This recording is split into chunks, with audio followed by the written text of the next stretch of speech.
आज जिल्हाधिकाऱ्यांनी निवेदन दिलेले आहे. काय प्रमुख मागण्या आहेत, काय विषय काय सांगणार? बुलढाणा जिल्ह्यातील चिखली या गावी छत्रपती शिवरायांच्या स्मारकावरून जो वाद निर्माण झालेला आहे, खरं तर अत्यंत दुर्दैवाची बाब आहे की ज्या छत्रपती शिवरायांमुळे हा मार्श उभा आहे, त्या छत्रपती शिवरायांचं स्मारक उभारताना कुठंतरी जातीमध्ये वाद निर्माण होत आहे.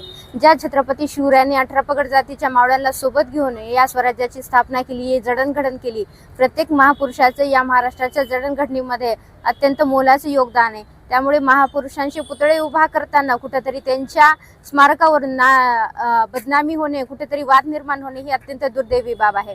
झालेल्या घटनेमध्ये तिथल्या महिलांना जी मारहाण झालेली आहे, त्यांच्यावरती जे अत्याचार झाले आहेत, छोट्या बालकाचं अपहरण असेल, या ज्या घटना त्या ठिकाणी घडल्या त्या अत्यंत निंदनीय आहेत की ज्या महाराष्ट्रामध्ये छत्रपती शिवरायांनी स्त्री ही देवाऱ्यातील देवता आहे असा संदेश दिला, त्या छत्रपती शिवरायांच्या महाराष्ट्रामध्ये त्यांच्या पुतळ्याच्या स्थापनेवरून कुठेतरी जर आया बहिणींच्या अब्रूवर हात घालण्याचा जर कुठं प्रकार होत असेल तर खरंच हा छत्रपती शिवरायांचा महाराष्ट्र आहे का असा प्रश्न या ठिकाणी उपस्थित होतो. छत्रपती शिवरायांना स्मरून महापुरुषांचे स्मारक उभे करत असताना असे प्रकार घडणे खरं तर अत्यंत लज्जास्पद गोष्ट आहे.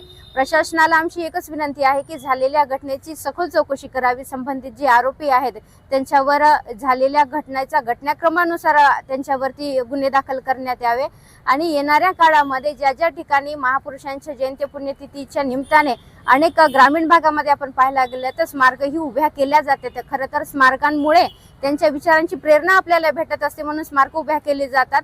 पण हे स्मारक उभे करत असताना त्या गावातील त्या भागातील सर्व जाती धर्मांच्या लोकांना एकत्रित करून सामंजस्याने प्रशासनाने भूमिका घेत या ठिकाणी स्मारक उभे करावेत, जेणेकरून या महाराष्ट्रामध्ये शांतता आणि सुव्यवस्था अबाधित राहील.